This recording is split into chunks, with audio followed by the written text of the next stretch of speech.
ರಾಜ್ಯದಲ್ಲಿ ಕಾಂಗ್ರೆಸ್ ಸರ್ಕಾರದ 5 ಗ್ಯಾರಂಟಿಗಳಲ್ಲಿ ಗೃಹಲಕ್ಷ್ಮಿ ಪ್ರಮುಖ ಯೋಜನೆ. ಈ ಯೋಜನೆ ಅಡಿಯಲ್ಲಿ ಪ್ರತಿ ಮನೆ ಯಜಮಾನಿಗೆ ತಿಂಗಳಿಗೆ 2,000 ರೂಪಾಯಿಯನ್ನ ಸರ್ಕಾರ ಪಾವತಿ ಮಾಡ್ತಿದೆ. ಆದರೆ ಈಗ ಗೃಹಲಕ್ಷ್ಮಿ ಯೋಜನೆ ಪರಿಷ್ಕರಣೆ ನಡೀತಾ ಇದ್ದು ಹೊಸ ರೂಲ್ಸ್ ಅನ್ನ ಜಾರಿಗೆ ತರಲಾಗ್ತಿದೆ.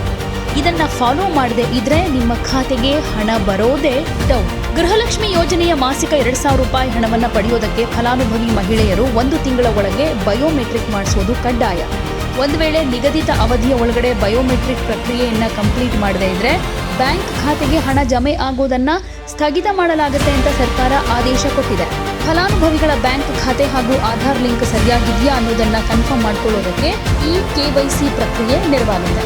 ಫಲಾನುಭವಿಗಳು ತಮ್ಮ ಹತ್ತಿರದ ಯಾವುದಾದ್ರೂ ಒಂದು ಸರ್ಕಾರಿ ಸೇವಾ ಕೇಂದ್ರಕ್ಕೆ ಭೇಟಿ ಕೊಟ್ಟು ಈ ಪ್ರಕ್ರಿಯೆಯನ್ನು ಸುಲಭವಾಗಿ ಕಂಪ್ಲೀಟ್ ಮಾಡಬಹುದು.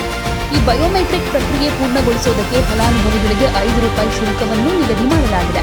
ಗೃಹಲಕ್ಷ್ಮಿ ಯೋಜನೆಯಲ್ಲಿ ಮೇಜರ್ ಸರ್ಜರಿಗೆ ಸರ್ಕಾರ ಮುಂದಾಗಿದೆ. ಈಗಾಗಲೇ ರಾಜ್ಯದಲ್ಲಿ 1.3 ಕೋಟಿ ಗೃಹಲಕ್ಷ್ಮಿ ಫಲಾನುಭವಿಗಳಿದ್ದು ಇನ್ನು ಮುಂದೆ ಗೃಹಲಕ್ಷ್ಮಿ ಹಣಕ್ಕೆ ಬಯೋಮೆಟ್ರಿಕ್ ಅಂತೂ ಕಡ್ಡಾಯ.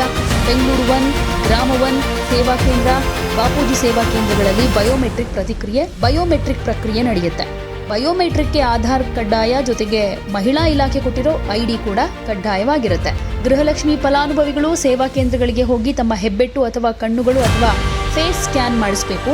ನೀವು ಪರಿಶಿಷ್ಟ ಜಾತಿ ಅಥವಾ ಪಂಗಡಕ್ಕೆ ಸೇರಿದ್ರೆ RD ನಂಬರ್ ಕಡ್ಡಾಯ. ಜಾತಿ ಸರ್ಟಿಫಿಕೇಟ್ನಲ್ಲಿರೋ RD ನಂಬರ್ ಕೊಟ್ಟು ಸಂಪೂರ್ಣ ಫಾರ್ಮ್ ತುಂಬಿದ ನಂತರವೇ ಗೃಹಲಕ್ಷ್ಮಿ ಹಣ ಬರುತ್ತೆ. ಯೋಜನೆ ಶುರುವಾಗಿ ಯಶಸ್ವಿಯಾಗಿ ಮುಂದುವರಿತಾ ಇದೆ. ಆದರೆ ಈಗ ಕಡ್ಡಾಯ ಬಯೋಮೆಟ್ರಿಕ್ ನಿಯಮ ತರುವುದಕ್ಕೆ ಸರ್ಕಾರ ಕೆಲವು ಮುಖ್ಯ ಕಾರಣಗಳನ್ನು ಕೊಡ್ತಾ ಇದೆ. ಅಂದ್ರೆ ಯೋಜನೆಯಲ್ಲಿ ಅಕ್ರಮ ಹಾಗೆ ಅರ್ಹರಲ್ಲದವರು ಹಣ ಪಡಿತಾ ಇರೋದನ್ನ ಗುರುತಿಸಿ ಈ ರೀತಿ ಬಯೋಮೆಟ್ರಿಕ್ ಕ್ರಮವನ್ನ ಕೈಗೊಳ್ಳಲಾಗಿದೆ. ಯೋಜನೆಗೆ ನೋಂದಣಿಯಾದ ನಂತರ ಕೆಲವು ಫಲಾನುಭವಿಗಳು ಮರಣ ಹೊಂದಿದ್ರೂ ಅವರ ಖಾತೆಗಳಿಗೆ ಹಣ ವರ್ಗಾವಣೆ ಆಗ್ತಾ ಇರೋದು ಸರ್ಕಾರದ ಗಮನಕ್ಕೆ ಬಂದಿದೆ. ಹೀಗಾಗಿ ಕೇವಲ ಜೀವಂತ ಇರುವ ಹಾಗೆ ಅರ್ಹರಾಗಿರುವ ಮಹಿಳೆಯರಿಗೆ ಮಾತ್ರ ತಲುಪಿಸುವ ದೃಷ್ಟಿಯಿಂದ ಈ ನಿರ್ಧಾರವನ್ನ ತೆಗೆದುಕೊಳ್ಳಲಾಗಿದೆ.